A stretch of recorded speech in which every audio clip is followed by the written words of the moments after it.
तथा हमारी एसडीएस की कुरुक्षेत्र इकाई को मैं धन्यवाद देता हूँ। इतना अच्छा उन्होंने आयोजन किया है। आदरणीय भाइयों, बहनों व प्यारे बच्चों, जैसा कि सबको मालूम है कि आज का ये समारोह किस लिए किया जा रहा है। हम ये चाहते हैं हमारी संस्था सागर और उसकी एक सहायक संस्था है जिसका नाम है सशक्त भील समाज, वो सारे हरियाणा में 5,348 गांव हैं। उन सारे गाँव का 6.5 करोड़ रुपए का लिटरेचर बगैर पैसे के हमारी संस्था बांट चुकी है अभी। तो इसलिए ऐसी संस्थाओं की बहुत ज़रूरत है जो समाज में काम करें ताकि समाज का उत्थान हो सके। तो दोस्तों, मैं शिक्षा पे 2-4 बातें करूंगा और उम्मीद करूंगा कि आप इनको ध्यान से सुनेंगे। शिक्षा मानव कन्फ्यूशियस एक बहुत बड़े फिलोसोफर हुए हैं चाइना के।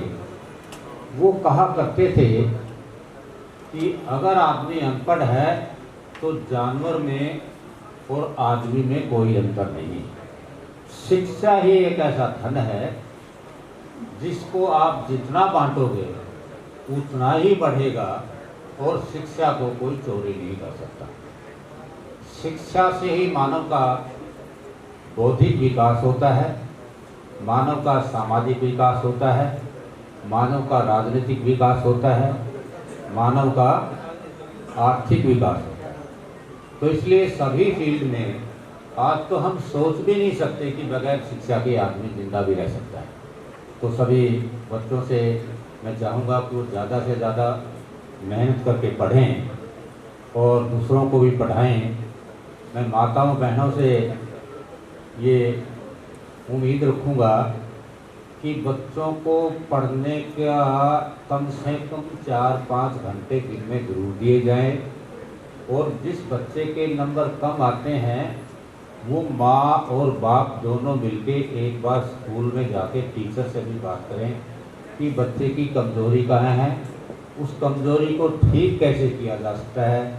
लेकिन दुर्भाग्य की बात यह है कि हमारी माताएं अगर बच्चा कटोरा भूल जाए तो वो देने के लिए तो चली जाएंगी, लेकिन इस मास्टर से पूछने नहीं जाएंगी मेरे बच्चे के नंबर कम क्यों आए। तो ये सभी को ध्यान देने की बात है। तो ये आजकल जो हम शिक्षा ले रहे हैं,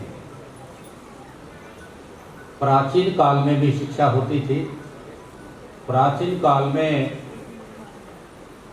मौर्य डायनेस्टी के टाइम में, गुप्ता डायनेस्टी के टाइम में यहाँ कम से कम 80 यूनिवर्सिटी थी इस देश के अंदर, जिनमें दूसरे देशों के बच्चे भी पढ़ने आते।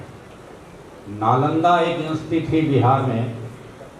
नालंदा यूनिवर्सिटी में 10,000 विद्यार्थी एशिया से पढ़ने आते थे और यहाँ हॉस्टल में रहते थे। उस यूनिवर्सिटी के अंदर जितनी भी विद्याएं हैं हमारे समाज में, वो सारी विद्याओं पे उनकी ब्रांचेस थी। और वहाँ टीचर भी कौन होते थे, वहाँ भंते होते थे, बुद्धिस्ट होते थे। मैं तो ये कहता हूँ जिस पतंजलि की बात बाबा रामदेव करते हैं, वो पतंजलि भी यहीं से पढ़ के गया हुआ है। और सबसे पहले ये बुद्धिस्ट की ही देन है इस देश को योग जैसा एक शस्त्र दिया ताकि हम अपने आप को निरोग रख सकें। इसी प्रकार से तक्षशिला यूनिवर्सिटी थी, ओदंत्री यूनिवर्सिटी थी, विक्रमशिला यूनिवर्सिटी थी। ये सारी बौद्धों के टाइम की यूनिवर्सिटी थी। मुगल काल में कुछ दिक्कतें आई, उन दिक्कतों में कुछ गुरुकुल वगैरह खुले। उन गुरुकुलों में हमारे बच्चों को पढ़ने का अधिकार नहीं था। कुछ ऊपरी जाति के लोग वहाँ शिक्षा ले सकते थे। तो इसलिए क्योंकि उनके धार्मिक ग्रंथों में ऐसी बातें थी कि दलितों को शिक्षा नहीं देंगे। तो जब अंग्रेज आए इस देश में, अंग्रेजों ने क्रिश्चियन मिशनरी भेजी। उन क्रिश्चियन मिशनरी ने गांव-गांव में जाके एक इस प्रकार की शिक्षा का जाल फैलाया कि हमारे बच्चे भी पढ़ने लगे। ये सबसे पहला श्रेय अंग्रेजों को जाता है।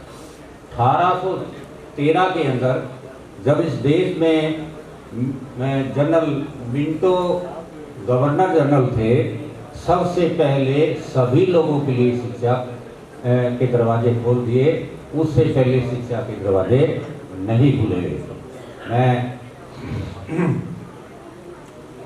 इस बारे में सबसे बड़ा अगर कंट्रीब्यूशन है शिक्षा के बारे में, माता सावित्रीबाई फुले और ज्योतिबा राव फुले का।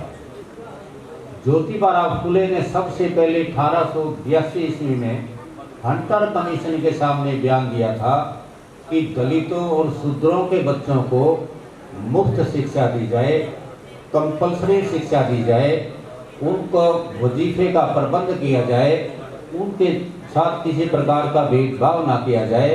और हमें उन्हें ये भी कहा कि हमें शिक्षा चाहिए इतिहास की, भूगोल की, पॉलिटी की, अर्थमेटिक्स की। हमें भविष्यवाणी करने के लिए शिक्षा नहीं चाहिए। हमें वेद पुराण शास्त्रों की शिक्षा नहीं चाहिए। हमें शिक्षा चाहिए केमिस्ट्री की। हमें शिक्षा चाहिए आगे जो बढ़ने वाले साइंस के सिस्टम है। अंग्रेजों ने उनकी बात को तो नहीं माना, लेकिन कुछ अमल जरूर किया और अपनी रिपोर्ट अंग्रेज सरकार को दी। उसमें उन्होंने अनुशंसा की कि दलित बच्चों की स्थिति बहुत खराब है, इसलिए उनको पढ़ाने के लिए विशेष प्रबंध किए जाने चाहिए। उनकी घरवाली थी जिनका नाम था सावित्रीबाई फुले। वो इस देश की पहली महिला अध्यापिका थी। वो पहले जब आई उसकी शादी हुई तो वो 9 साल की थी। ज्योतिबा राव फुले ने उसको पढ़ाया और पढ़ के वो इस देश में पहली मुख्य अध्यापिका बनी इस देश में। और वो किस जाति से थी? माली जाति से थी। उसने हमारी लड़कियों को महाराष्ट्र के आसपास के एरिया में घर घर जा कर के वो पढ़ाती थी। घर घर जा कर के वो बैठती थी बच्चों के साथ। 1848 ईस्वी पहला स्कूल ज्योतिबा राव फुले ने हमारी लड़कियों के लिए खोला। इसी प्रकार के प्रयास साहू जी महाराज ने किए। साहू जी महाराज कोल्हापुर स्टेट के राजा थे और वो गडरिया जाति के आदमी थे। उन्होंने 1917 में सबसे पहले ऑर्डर जारी किया। क्या ऑर्डर जारी किया? इस देश के अंदर कंपल्सरी एजुकेशन लागू की जाए, हर बच्चे को शिक्षित किया जाए। दलित बच्चों के लिए स्टाइफंड का प्रोग्राम बनाया गया, दलित बच्चों की फीसें माफ कर दी। और वो पहला राजा था इस देश के अंदर जिन्होंने दलितों के लिए उनकी जनसंख्या के अनुपात में आरक्षण का सिद्धांत 26 जुलाई 1902 को लागू किया था। हमारे ज़्यादातर लोगों को नहीं पता। इसके बाद डॉक्टर भीमराव अंबेडकर का जो योगदान है उसका कोई साने नहीं।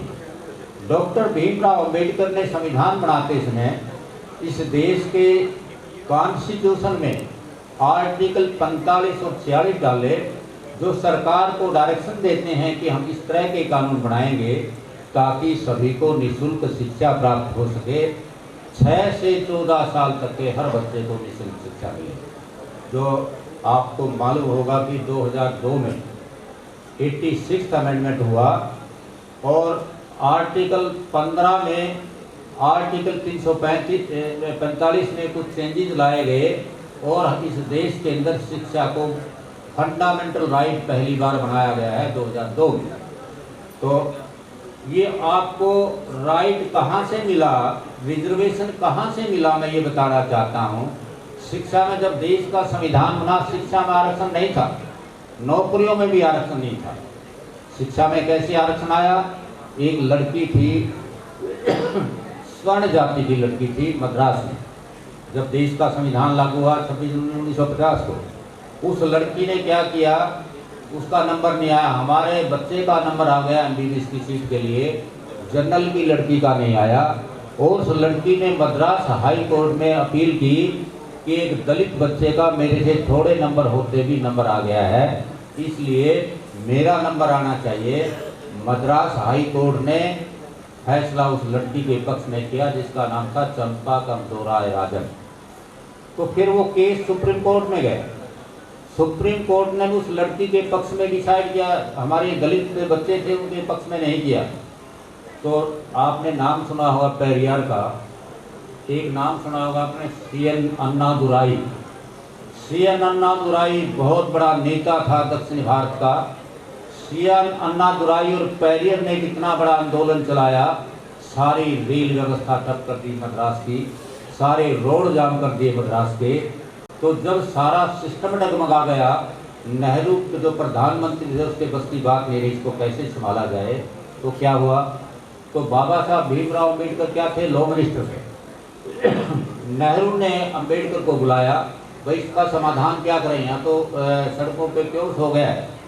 तो बाबा साहब गए नेहरू के पास, नेहरू को बताया बाबा साहब ने, अगर आप इसका समाधान करना चाहते हो, इस आरक्षण के प्रोविजन का, चाहे वो शिक्षा का आरक्षण हो, चाहे वो नौकरियों का आरक्षण हो, इसको मूलभूत अधिकार बना दिया जाए।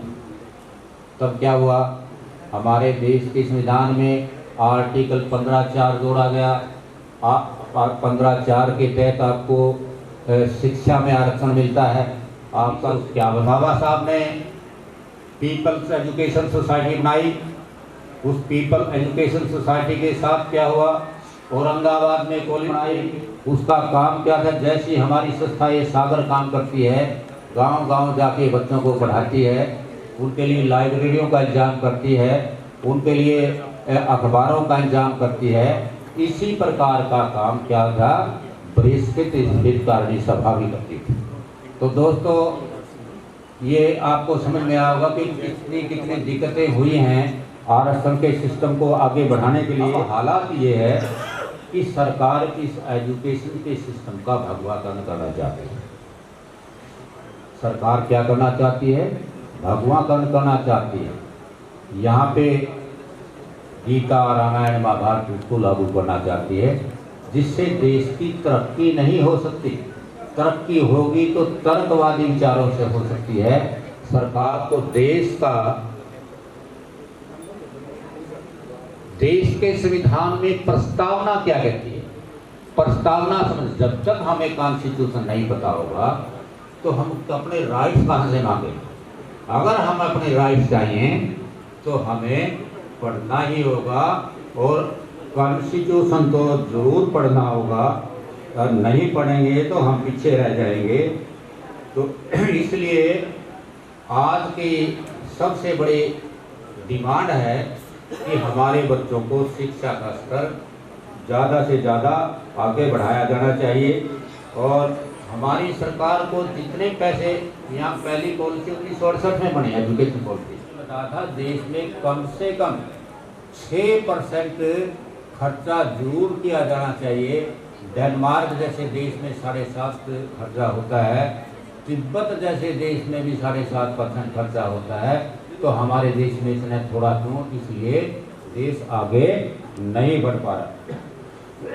बात कह के अपना खत्म करूंगा। अब एक सर्वेक्षण के अनुसार 13,01,55,000 बच्चे हर साल पहली क्लास में दाखिला लेते हैं, और वो 5वीं में आते आते कितने रह जाते हैं, वो 5वीं में आते आते 7,35,00,000 रह जाते हैं, आधे घट गए। और वो जो ही 10वीं क्लास में आते हैं 4,89,000 बच्चे रह जाते हैं। और बीए के आते आते जो 13,01,00,000 बच्चे थे, उनकी पॉपुलेशन महज 90 लाख रह जाती हैं। तो वो ड्रॉप आउट बच्चों के लिए सरकार को मंथन करना चाहिए, हमारे सभी बुद्धिजीवी साथियों को मंथन करना चाहिए। अगर इसी तरह से ड्रॉप आउट चलता है तो देश की तरक्की संभव नहीं है। जय हिंद, नमो। इसी बीच हमारे बीच में doctor Avtar Singh, retired IAS officer, और उनकी पत्नी डॉक्टर रेखा जी हमारे बीच में है। हम उनका स्वागत करते हैं, हार्दिक अभिनंदन करते हैं।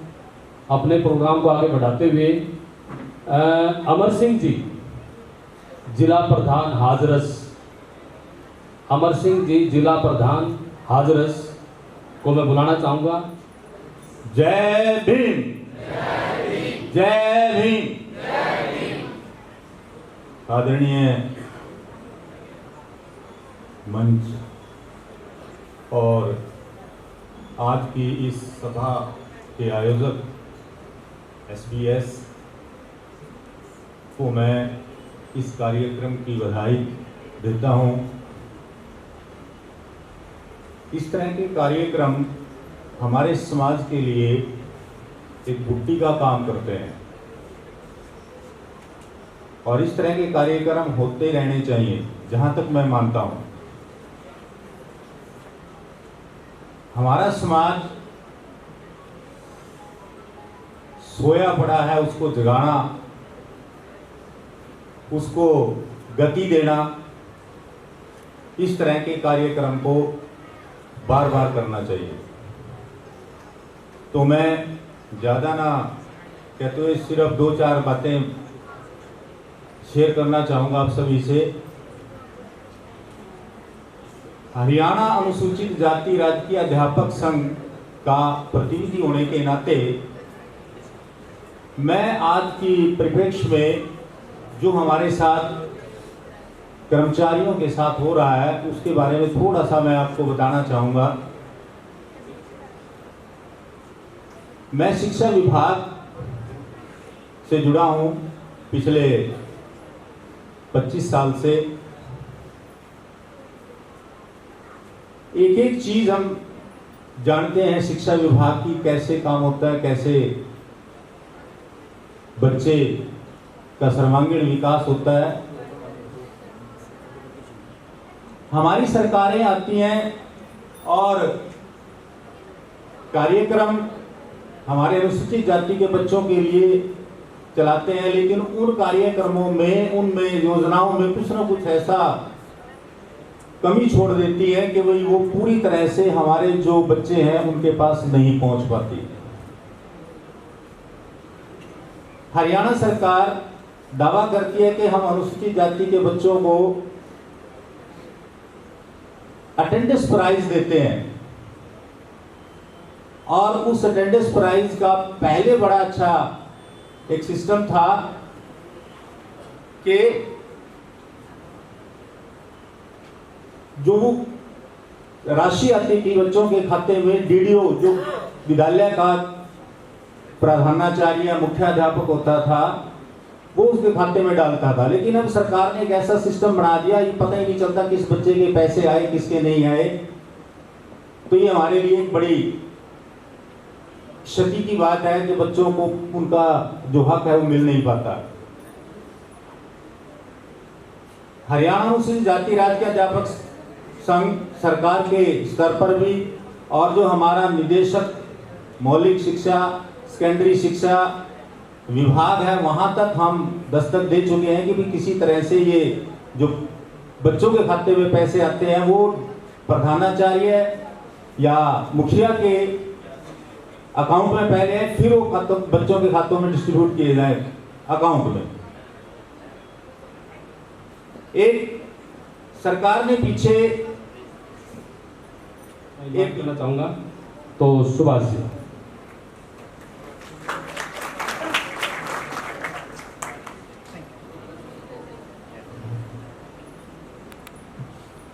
परमपिता परमेश्वर बाबा साहब जी को नमन करते हुए हमारे प्रेरणा स्रोत परम श्रद्धेय आदरणीय डॉक्टर अवतार सिंह जी, डॉक्टर रेखा जी और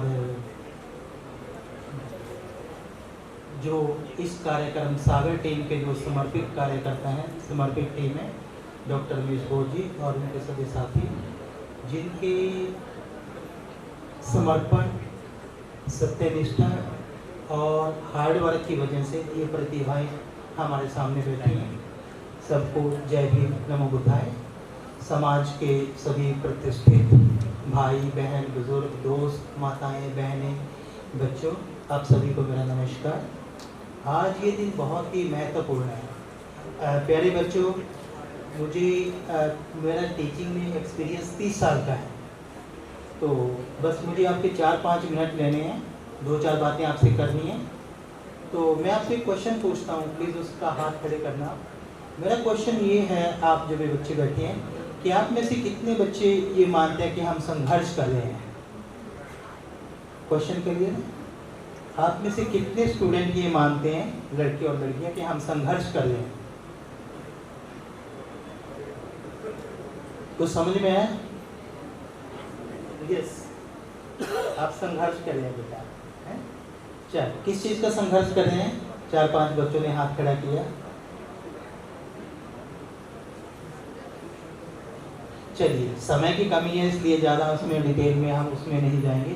देखिए बच्चों, आप वो खुशकिस्मत पीढ़ी हो जिसको सारी सुविधाएं मिल रही हैं। संघर्ष हमारे पेरेंट्स ने किया, हमारे ग्रैंड पेरेंट्स ने किया, ठीक है। उनको बिल्कुल समय ही नहीं था पढ़ाई लिखाई के लिए। वो तो सिर्फ ये था कि हमारा रोजी रोटी किस तरह से चलती रहे, हम अपना पेट कैसे भरें। लेकिन उन्होंने संघर्ष किया, मेहनत की, थोड़ा आगे बढ़े और वो कुछ इस लायक हुए कि उन्होंने हमें सुविधाएं देनी शुरू कर दी। मेरे ख्याल से आप इस बात से सहमत होंगे।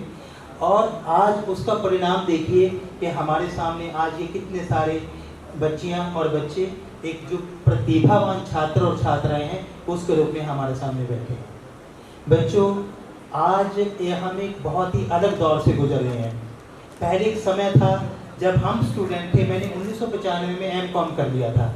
अभी मैं प्रोफेसर हूँ कुरुक्षेत्र यूनिवर्सिटी में कॉमर्स डिपार्टमेंट में। हमारे पास बच्चे B.Com करने के बाद M.Com करने आते हैं, PhD करने आते हैं। तो इसलिए हमारे पास हर साल 130 बच्चे आते हैं। तो डिफरेंट बच्चों से हमारा इंटरेक्शन होता है, हम उनको ऑब्जर्व करते हैं। उसमें हमारे समाज के बच्चे भी होते हैं। और दूसरी बात, हमारे समाज की लड़कियां जो वहाँ तक पहुँची है वो हमारे लिए बहुत गर्व का विषय होता है और हम उनको खूब शाबाशी दे के रखते हैं आगे बढ़ने के लिए, और उनमें से आगे बहुत आगे बढ़ते भी हैं। तो बच्चों, एक दो चीज़ें आपको कहनी है। एक तो आपने अभी देखा होगा जितने भी कॉम्पिटिटिव एग्जाम है तो उसमें जो टॉपर्स होते हैं उन सबका जब इंटरव्यू होता है वो एक ही बात कहते हैं कि हमने सोशल मीडिया से बहुत दूरी बना के रखी, वो मोबाइल नहीं देखते। तो मोबाइल एक ही ऐसी चीज़ आ गई आज के टाइम में कि हमारी पूरी ज़िंदगी को बर्बाद करने के लिए ये सफिशिएंट है, मतलब दूसरी चीज़ की हमें ज़रूरत नहीं है। ये हम अपने अनुभव से बात कह रहे हैं। तो एक तो इस चीज़ का आपने ध्यान रखना कि आपने जब तक आप कामयाब ना हो जाए आपने मोबाइल कम से कम यूज़ करना है। हमारे पास ऐसे एग्जाम्पल हैं, आईएएस ऑफिसर के बेटे, उन्होंने अपने बच्चों को सिर्फ जो कीपैड वाला फ़ोन वो लेके दे रखा है सिर्फ कॉन्टेक्ट में रहने के लिए। कोई स्मार्टफोन नहीं, कोई एंड्रॉयड फ़ोन नहीं, कोई एप्पल का फ़ोन नहीं, कि सिर्फ, और उनको दे रखा 3 साल का टाइम कि 3 साल आपके पास समय है और अगर कुछ कर सको, कामयाब हो सको तो ठीक है, अदरवाइज उसके बाद जो होगा देखा जाएगा। तो एक मेरा सजेशन आपको ये है कि आपने इस सोशल मीडिया से दूरी बना के रखनी है। मैक्सिमम टाइम आपको हर किस चीज़ पे काम करना है। हम एक अलग दौर से, जब हम स्टूडेंट थे तो हमारे पास क्या था कि हम रीजनेबल मेहनत करते थे, हमें अच्छी नौकरी मिल जाती थी। लेकिन अब आपको बहुत ज़्यादा मेहनत करनी पड़ेगी एक रीजनेबल नौकरी पाने के लिए। इस बात का गौर करना, ठीक। तो इसलिए हमें इस चीज़ पे बहुत फोकस करना है कि हम अपने को हर रोज बेहतर कैसे बना सकते हैं, उसके बिना गुजारा नहीं है। हमारे पास बहुत बच्चे आते हैं, लेकिन एक बात फॉर श्योर ये भी है कि जो बच्चे मेहनत कर रहे हैं वो आगे भी बढ़ रहे हैं। मेहनती बच्चे के लिए कमी नहीं है, मेहनती बच्चे के लिए बिल्कुल कोई कमी नहीं है, अपॉर्चुनिटी है। लेकिन अगर हम यूँ कर लें कि मौज मस्ती भी कर लें, आपके पास मौका है, लेकिन अगर इस समय का सदुपयोग नहीं किया गया तो बिना पछतावे के हमारे पास कुछ नहीं है। तो इसलिए, और जैसे कोरिया साहब ने कहा कि माताओं और जो हमारे बुजुर्ग है, भाई बहन है, उन सबसे गुजारिश ये है कि बाकी आलतू फालतू की जो अनप्रोडक्टिव काम है उनको छोड़ के फोकस इस चीज़ पे करना है कि हम अपने बच्चों को कामयाब और इंडिपेंडेंट कैसे बना पाएँ। दूसरी बात है, लड़कियों और लड़कों खासकर, ठीक है, खुल के रह जीना है, बिल्कुल अपना आत्मसम्मान, confidence, physically, mentally, emotionally sound होना, बिल्कुल किसी छोटी सी बात को लेके परेशान नहीं होना, और एक दूसरे का हाथ पकड़ के आगे बढ़ना, आगे लेके चलना है। हमारे पास इसके अलावा कोई ऑप्शन नहीं है। हम बाहर, अंदर बाहर दूसरी स्टेट्स में जाते रहते हैं, देश भर में जाते रहते हैं, घूमते रहते हैं, बहुत चीज़ें देखते हैं, ऑब्जर्व करते हैं। हमारे पास इसके अलावा कोई ऑप्शन नहीं है, ठीक है। खाते पीते सभी हैं, सोते सभी हैं, लेकिन हमें एक अपना जीवन ऐसा बनाना है जिसका कोई मीनिंग हो, और उसके लिए हमें बेस अभी से तैयार करना पड़ेगा।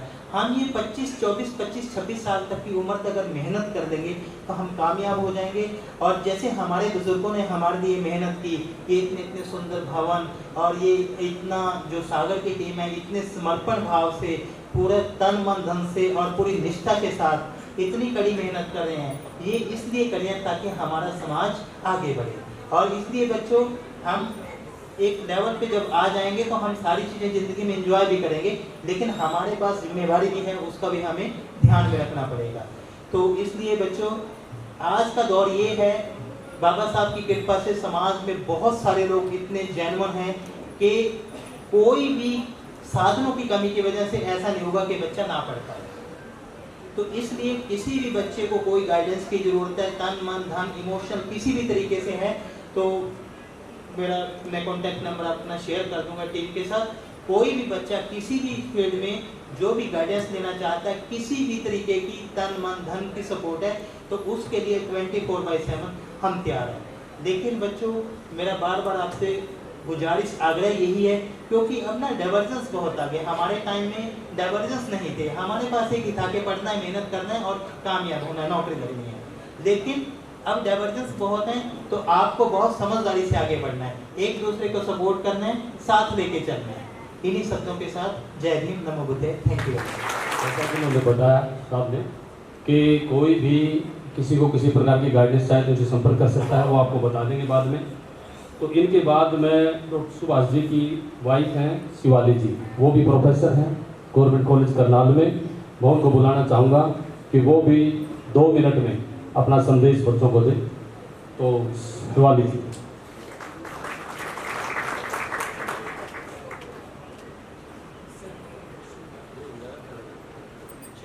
सभागार में उपस्थित समाज के सभी प्रतिष्ठित वर्ग, प्रबुद्धगण, सभी को मेरा प्रणाम।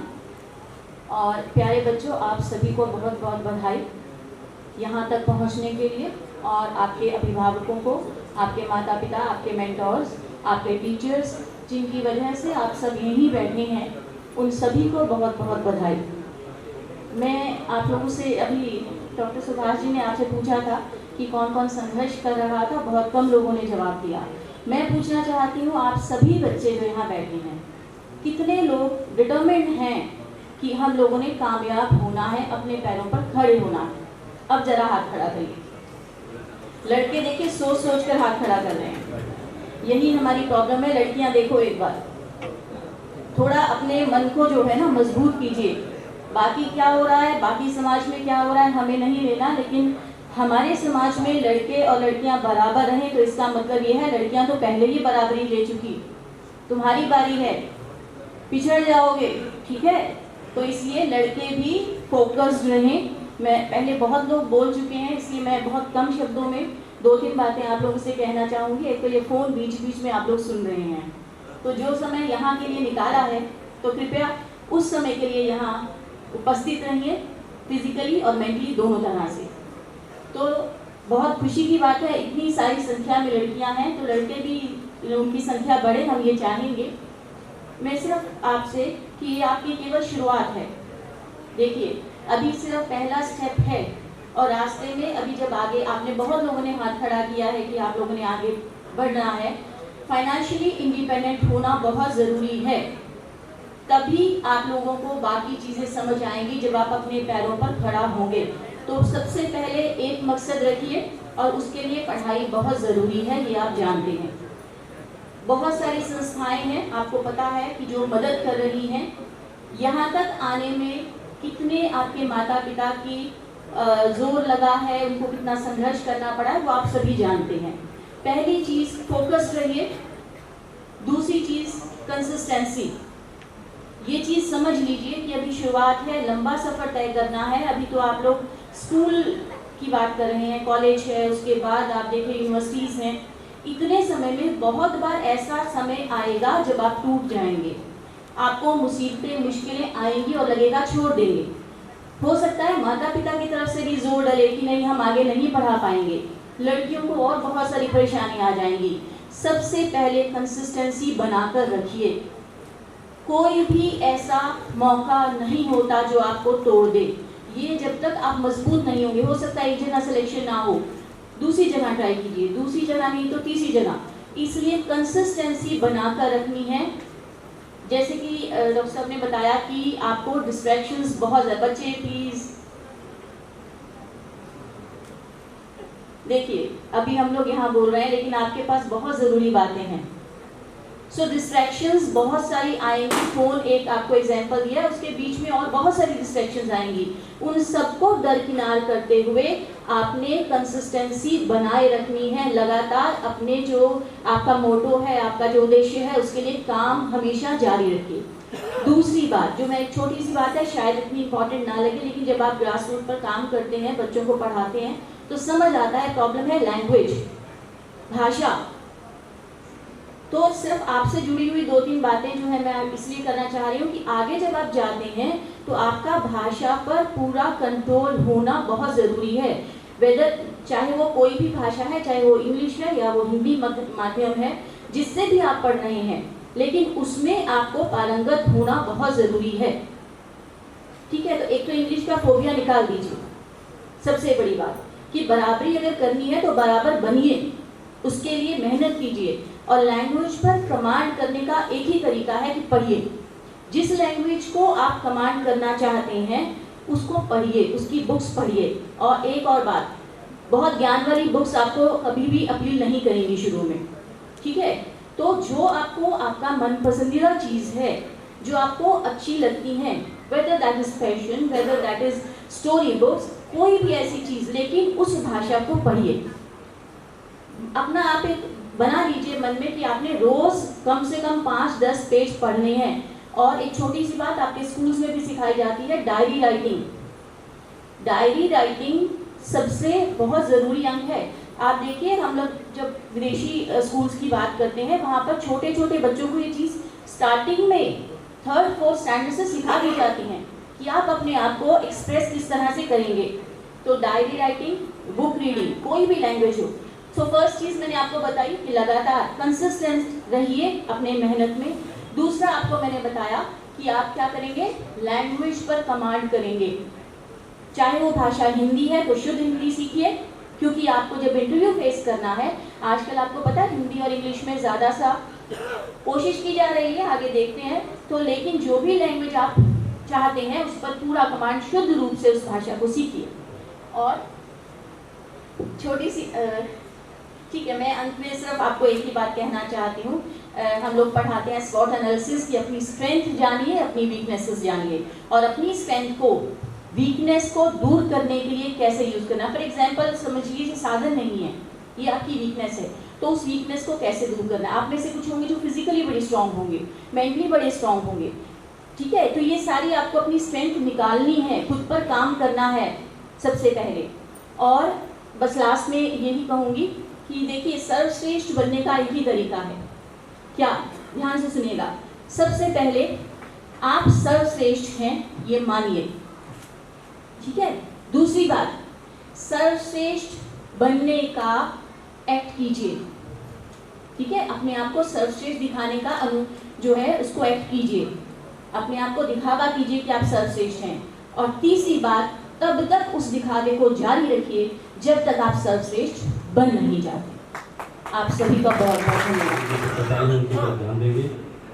अब काफ़ी देर होगी, शायद बोर हो गए होंगे, तो मैं झुंडलाल जी मेरी आवाज़ सुन रहे हैं, आइए और एक मनोरंजन करिए थोड़ा।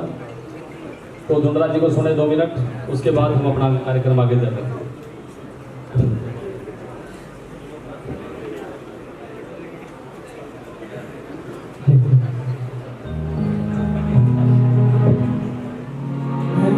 एक बार जोरदार ताली बजा दीजिए। बहुत कम शब्दों में बहुत अच्छा संदेश दिया है, थैंक यू। आओ एक गीत के राही, ताकि आप जोश में रहें, जुनून में रहें। अपने हाथों पैरों को ना थोड़ा सा हिलाना है, आपने तालियां बजा के साथ देना है। ये सिर्फ इसलिए मैं कर रहा हूँ ताकि आप लोग जो भी यहाँ से बात सुनकर जाएं, आपके जहन में उतरे। मिलकर कहेंगे जय भीम, जय भीम। परम पूज्य बाबा साहब डॉक्टर भीमराव अम्बेडकर जी का इस भारत देश में क्या कुछ योगदान रहा है, बहुत लंबा चौड़ा योगदान रहा है, जिसने इस देश को बुलंदियों पर लेकर जाने का नहीं। आओ एक गीत के राही, क्या इस भारत के उत्थान में साहिब का हाथ बड़ा से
को इन महिलाओं को मौका दिया जाए तो आप देश में परचम लहरा सकते हो कि नहीं लहरा सकते? लहरा सकते हो? एक बार हाथ उठाओ जो लहरा सकते हो। लेकिन बड़ी विडंबना है कि आप लोगों के हाथों को उठने के लिए ये लोग तैयार नहीं थे। क्यों? ये क्या कहते थे कि ढोल गवार पशु शूद्र और नारी ये सब ताड़न के अधिकारी के को ना पढ़ पाए, पहली बार शिक्षा नहीं दी और दी तो नारी को तो बिल्कुल बेबस कर दिया। आज आप लोगों के पास मौका है सच्चा और अच्छा करके दिखाने के लिए। परचम लहराना इस देश के अंदर आपको बाबा साहब के अनुयायी बनने के लिए वो मौका दिया गया है और ऐसा ग्रुप आप लोगों के साथ है। ये लोग क्या लिखते थे और आज तो हमें आजादी है क्या? अरे बंधु विधान था भारी बेबस थी देश की नारी। अरे बंधु विधान था भारी बेबस थी देश की नारी। नारी है हक दिलमान में साहिब का हाथ बजा और भारत के उठान में साहिब का हाथ बजा। इस भारत के उठान में साहिब का हाथ बजा। ताड़ी बजा करके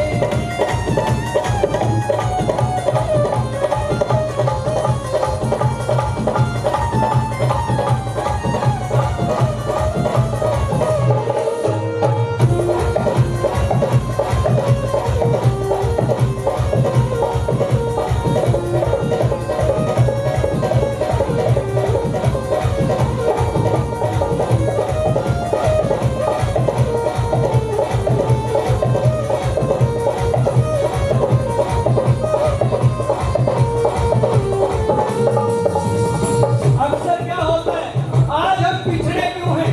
आज हम अपने हक अधिकार पे कायम क्यों नहीं हैं?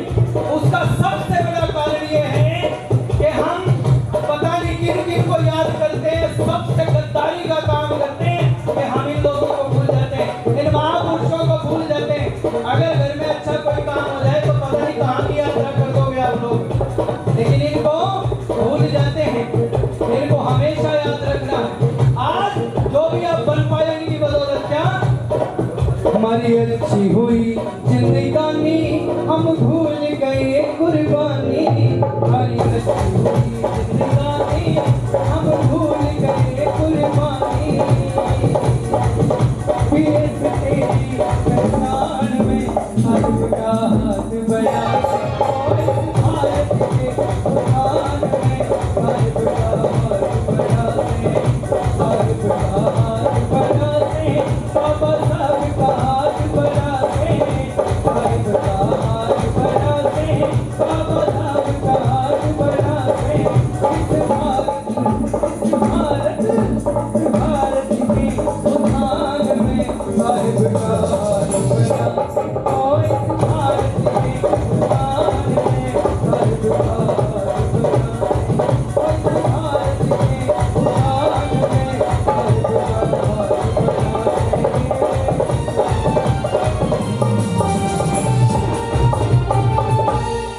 मिलकर कहेंगे जय भीम, जय भीम, जय भीम। बहुत बहुत आभार, धन्यवाद। ऐसे ही सुनते रहो अपने महापुरुषों के विचारों को और बुलंदियों पे चलना है और चलते जाना है। जय भीम, बहुत बहुत आभार। तो इसके बाद मैं बुलाना चाहूँगा हमारे जुझारू साथी डॉक्टर रमेश बोध जी को। वो प्रधानाचार्य हैं बबेड़ में और सागर संगठन में काम कर रहे हैं, बहुत जुझारू साथी हैं हमारे। तो मैं बुलाऊंगा डॉक्टर रमेश बोध जी को, वो आए और अपना वक्तव्य दें। रमेश बोध।